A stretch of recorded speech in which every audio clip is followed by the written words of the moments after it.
demak, sizlar bilan bugun biz yerning ichki tuzilishi haqida tushunchalarga ega bo'lib boshlaymiz. Yerning ichki tuzilishi to'liq insoniyat tomonidan o'rganilmagan hisoblanadi. Endi u haqidagi dastlabki ma'lumotlar nimadan olinadi deydigan bo'lsak, vulqon otilishi, o'shanda hosil bo'lgan hududlar, chiqqan moddalar natijasi yerning ichki haqida umumiy ma'lumotlarga ega bo'lamiz. Taxminlarga ko'ra, yerning markaziy qismida yadro joylashgan hisoblanadi. Yerning markaziy qismi yadrodan iborat bo'lib, yer mag'zi ham deb ataladi. Yadroda harorat 4000 gradusni tashkil qiladi. Demak, yadroni bizda taxminlarga ko'ra mantiya o'rab turadi. Endi eski kitoblarda 2900, hozirgi kitobda 2860 kilometr masofada mavjud hisoblanadi. Harorat 2000 gradusga yetar ekan. Undan keyingi o'rab turuvchi qatlam bu yer po'sti hisoblanadi. Yer po'stining taxminiy qalinligi har xil hisoblanadi. Agar u quruqlikda bo'lsa, demak 80 kilometrgacha, agar u okeanlarda bo'ladigan bo'lsa, yer po'stining qalinligi 5-10 kilometrgacha. O'rtacha qalinligi esa 40-45 kilometr masofani tashkil qiladi. Yer umumiy ravishda mana shunday ichki qismlari tuzilishlarga ega hisoblanadi. Endi bizda bir savol tug'iladi. Albatta, yerning harorati mana bu joyda yerning harorati yadroda, ya'ni haroratimiz 4000 gradusga, mantiyada esa haroratimiz 2000 gradusga, yerdan har 1000 kilometr masofa tushadigan bo'lsak, yerdan agar biz 1000 kilometr masofa ichkariga tushadigan bo'lsak, haroratimiz demak 33 gradusga o'zgaradi. Agar biz yerdan 50 kilometr pastga tushadigan bo'lsak, haroratimiz 1650 gradusga o'zgaradi. Nima uchun moddalar qaynoq holatda turadi deydigan bo'lsak, shunga bog'liq ravishda yerdan ichkariga tushganimiz sari bosim ham ortib boradi. Agar biz yerdan 100 kilometr pastga tushsak, bosim 13000 marta ortadi. Ya'ni demak, haroratimizga bog'liq ravishda bosim ham ortib boradi. Shuning uchun ham qaynoq moddalar suyuq moddada turadi yerning ichki qismida. Agar yerda biron bir joy yorilsa yoki boshqa bo'ladigan bo'lsa, o'sha yorilgan joyda bosim pasayadi. Natijada o'sha yerdagi qaynoq modda suyuq moddaga o'tishini holatini kuzatishimiz mumkin.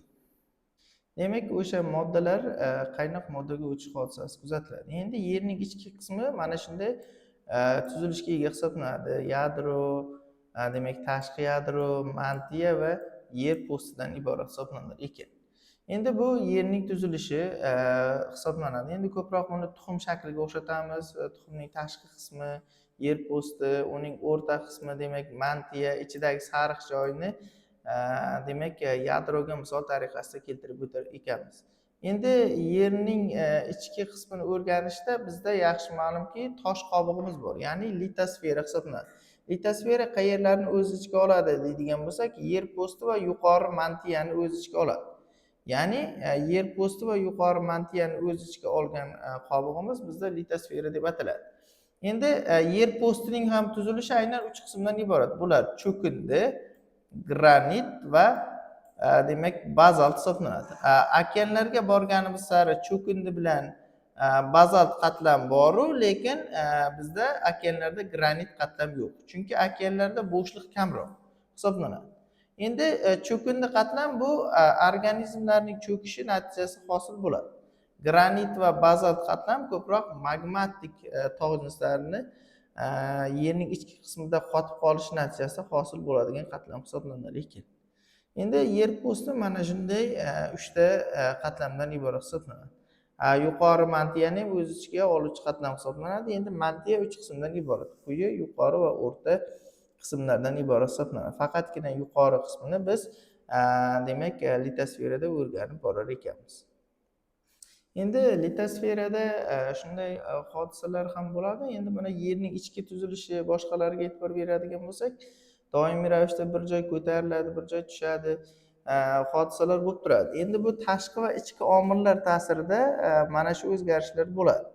Yerning tashqi omili bo'ladigan bo'lsa, ekzogen, durash va boshqalar kirsa, ichki omillar endogen omillar hisoblanadi. Endi bularni vujudga keluvchi asosiy kuchlar bor. Bizga yaxshi ma'lum bo'lgan yer po'sti va mantiya tutashgan joyda astenosfera degan qatlam bor. Astenosferada litosfera plitalar bir-biriga o'zaro birikmagan.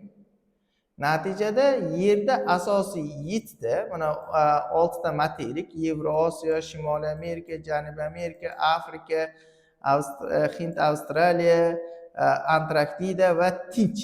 Bular asosiy litosfera plitalar. Ural orolida oraliq litosfera plitasi bor. Mana bu yerda misol uchun Arabiston, mana bu yerdagi Filippin, demak mana bu yerda Karib, Naska kabi litosfera plitalar. Bular oraliq. 13 ta litosfera plitalar bir-biridan uzoqlashadi, yaqinlashadi.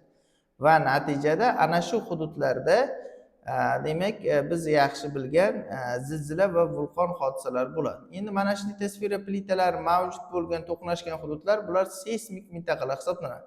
Mana misol uchun Yevrosiyo bilan Tinch okean tutashgan joyda mana bu yerda Yaponiya degan davlatimiz joylashgan. Yaponiya degan davlatimizda eng ko'p zilzila bo'lishining sababi mana bu Tinch okean litosfera plitasi yiliga 10 sm siljiydi.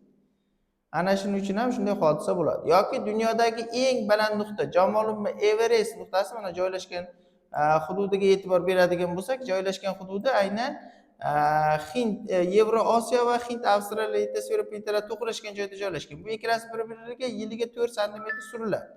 Natijada mana shu litosfera plitasi hosil bo'lgan. Endi bizda testlarimizda bir savol bor.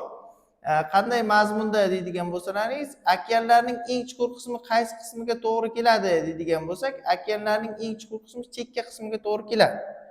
Ya'ni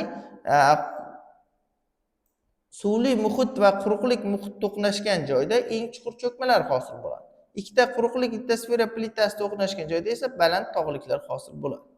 Aynan mana shu yer yuzasida relyef shakllarining hosil bo'lishi bizga yaxshi ma'lum bo'lgan ichki kuchlar natijasida paydo bo'lar ekan.